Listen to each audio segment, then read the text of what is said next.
We've done quite a few magic only runs at this point, but what if we try a game where magic is seriously weak and almost entirely useless at the end of the game when it comes to damage? Can you beat Final Fantasy II using only magic? Well, we're about to find out, but first we need to set some rules. Number 1, magic only, of course. This means no attacking and no defending. Rule number 2, no items. It's pretty obvious. We can only use magic, so item command is also banned. And then rule 3, well, there's not really any other rules to add this time around, since rule 1 and 2 pretty much covers absolutely everything. So on we go with the Empire casually ransacking half the world and poisoning an entire kingdom. And no, not Flynn, I'm on about the Wyverns and Dragoons of Deast. We name our characters, Ko-Fi, subscribe, Twitter and Twitch, all things you should check out, linked down below in the description, and then they all die. What a start, right? Once we wake up, it's time to get some magic. First, after speaking to Princess Hilda, so we hightail it over to the magic shop and we have 400 gil, which lets us buy 2 spells. I pick up Fire and Thunder, and then I sell a sword for 50 gil and pick up Blizzard. I teach each spell to each individual character, so now we have 3 spells on 3 characters, but only 10 MP and pretty much no stats. I know it sounds bad, but we're going to grind a little so we can get all 4 spells on each character right now. I'm also going to try and raise each spell to level 5. Then when I get a low MP, I go back to the inn and rest. And in Final Fantasy II, the more HP and MP I'm missing, the more expensive it is to heal. Once I get some more gil, I upgrade my armor and buy shields for everybody to equip in both hands. Then at level 4 spells, I move up past Flynn to fight some stronger mobs like magicians and ogre mages, which each have spells we want them to drop, namely Scourge from the magician and Warp and Blink from the ogre mages. And yes, I am using the boosters on the PlayStation version of the game, which gives me 4 times EXP for magic, 4 times gil, and 4 times stats on level. This is purely a time saving measure and does not affect the difficulty at all. It just makes the grind 4 times faster for me when it comes to actual time spent. However, I will be turning it off after this first grind, but try as I might, Magician just would not drop Scourge for me, so I give up. Go get Scott's ring and advance on. We grab Minwu and a canoe, and now it's time to blow up an airship. Also, these are my levels for magic right now in case anybody is curious.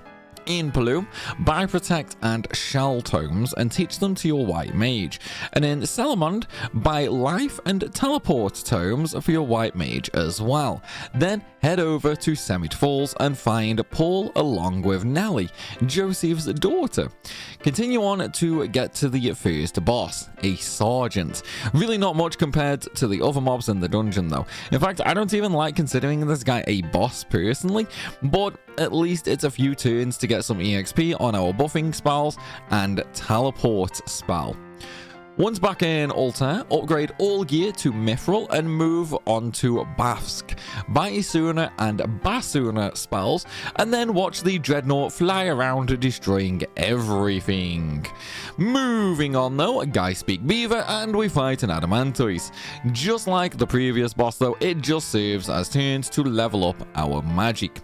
The early game grind we did is enough to put us at around 2 areas from now in terms of effectiveness, but with how quick we're going through the game, pretty soon we're going to be very weak compared to enemies. FF2 is pretty notorious for replacing easy mobs with hard mobs at a moment's notice, and there's essentially 3 power spikes in the game: the Colosseum, Mysidia, and after the Cyclone, with kind of a semi one in the final dungeon, but that's more just because the enemies in that dungeon absolutely cheat in a lot of aspects. After this, we have Borgen, who, while is one of the easiest fights in the whole game, even if you count trash mobs. And then Joseph dies. We're absolutely not telling his daughter, though. Instead, what we will do is mention our coffee page. We're replacing Patreon with this now due to being able to offer you guys so many new and better benefits, like early access, exclusive content, and discounts on our merch. We're currently working on our first goal on there to hire an editor full-time to give you guys even more videos. Check out the link down below in the description or the pinned comment for more details, and maybe even to help contribute towards that goal. But now we have a problem. The boss in the next dungeon absorbs all magic except for non-elemental ones, and I think there's only 3 of those in the game: Drain, Holy, and Ultima, since I'm pretty sure Flare counts as fire in FF2. I could be wrong on that though. So in order for us to advance, we need to get 20,000 gil and go to Mysidia to buy Holy. Then I also upgrade gear in there as well. Now on my way to Kashuran's Keep, I have Twitter and subscribe, just spam Cure the entire time, and Coffee to spam Holy to get a few levels on the way. Once we're at the Red Soul, I set up Holy spam, Cure spam, and some Teleport spam. Teleport might heal the boss a little, but Holy does more damage than Teleport heals for, so I use it to get some extra EXP for it. Once Teleport gets high leveled, it cleans out trash like there's no tomorrow. Now, it's on to the Dreadnought, where we blow it sky high. Following on, murder some pirates, and it's off to Deist, home of the Dragoons and Wyverns. Shame everybody is dead though, since the Emperor, poisoned the entire nation. Anywho, grab the pendant, speak to the Wyvern, and take its unborn child away. Next up is the Chimera, another basic mob that acts as a boss. However, you can fight between 1 and 4 of them for the boss fight. We ended up getting all 4, and they do about 60 damage as AoE or 100 damage as a melee hit. At this point in the game, it's really not much to be concerned about, but again, it's actually just a basic trash mob, so we use it to try and level some spells. Then we have the Lamaya Queen. Now, this fight is more annoying than difficult. It has the ability to inflict a ton of status effects like Sleep and Confuse. Added to that, I completely forgot to heal before the fight, and we have a death almost as soon as the fight began. I was able to slowly pull it back and eventually murder the Queen, but it took more effort than expected. Kinda glad I'm doing this on the Pixel Remaster version, since this fight is actually nerfed compared to the original NES version of the game. Also, this Lamaya Queen can actually drop a ribbon if you're lucky. Sadly, we were not. Then in the Colosseum, we have a Behemoth. However, this is actually easier than the Lamaya Queen. Even though it has more health, it doesn't have anything else. And in the end, we take it out with Teleport. Now, onto Castle Flynn, where we need to grind 2 mobs. Technically 1, but the other is nice. I'm talking about Sorcerer and Wizards. Sorcerer drops some interesting magic like Aura, Drain, and Haste Tomes, and Wizards drop the Flare and Osmos Tomes, the 2 spells that we want. Ideally, you'd get 4 Osmos Tomes and 3 Flares. The easy spot to do this in is either of the 2 treasure rooms. One is on the 3rd floor, and one is on the 1st floor, which you get to via a hidden path near the basement. I just use the 3rd floor. Then it's just a case of murdering things until you get them. Sadly, the most you can encounter in a single fight here is 2, and the Flare and Osmos Tome both only have a 5% drop chance, so it might take a little time, but we need to get those now to start leveling them up ready for later, as they are 100% going to be needed for the end of the game. Any gold curacies you get are a bonus as well. Good defense rating and low magic interference, something we're going to have to care about soon. If you don't know what it does, basically it's a penalty for magic accuracy. The higher it is, the worse off we are. But After some truly terrible RNG rates with the drops, I decided to quit the grind after one flare so we can grind it easier later, and there's also a chance to buy it towards the end of the game. The Goto's boss here gets holied and flared into nothingness, and we save Flynn. Now we have the dangerous part of the game, Mysidia, the tower, the Cyclone, etc. This is essentially where things start to spike. In Tropical Island, we fight 4 big horns guarding the Black Mask. Again, though, it's not a real boss, it's just a trash mob that wants to act like a boss. In Mysidian Cave, at the same place, you grab the Crystal Rod, make sure to grab the Osmos Tome, and finally leave and go get eaten by Leviathan, who has worms, it seems. And while the Roundworm doesn't have much in terms of health, it does deal an insane amount of damage per hit. This is essentially the game's first warning before the difficulty spike. It's letting you know you're gonna need more HP soon.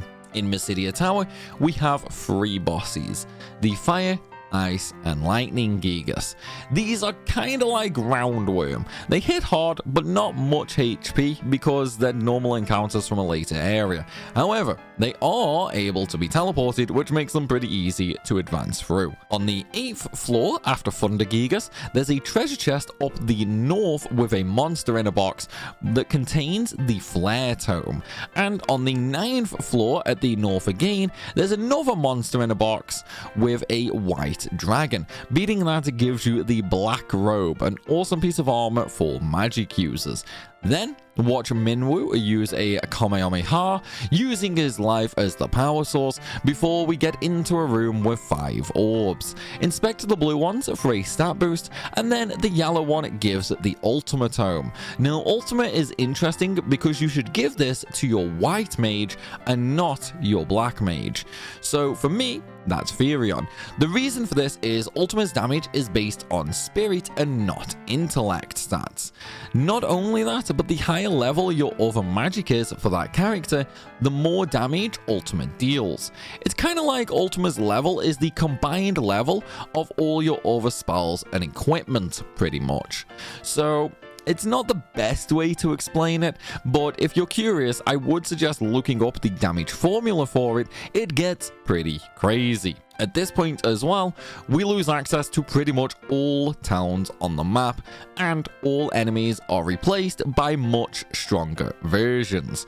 It's also at this point we need to start preparing for the final boss, even though we still have a good few areas left before then. That one fight is going to be very brutal for our rule set, given how magic is so much worse than normal attacks. For reference, if we were using normal attacks, I could very easily be dealing max damage each hit and hitting twice per attack right now. So, what we're going to do is have coffee, spamming Ultima, then subscribe on Twitter, spamming Flare for the rest of the next few dungeons. We want these 3 spells as high as possible.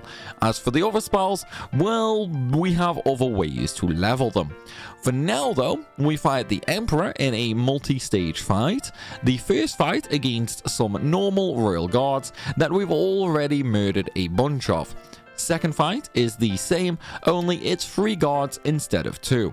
And the third fight is the Emperor himself.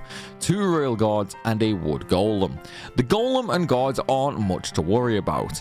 The Emperor himself has a weak melee attack and doesn't really do much else. He has a semi-decent HP pool, but having 2 flare users and an Ultima user takes him out without much worry. He does only have about 3,000 health though. Twitch then tries to take over the world, and oh yeah, Sid dies, and we get his airship so we can go to Palmatia. Now, in here, once we want to fight wizards again, and their spawn rate is much better. Absolutely get a flare tome here for an upcoming character. The best place to encounter them is the treasure rooms, aka rooms with 3 treasure chests in.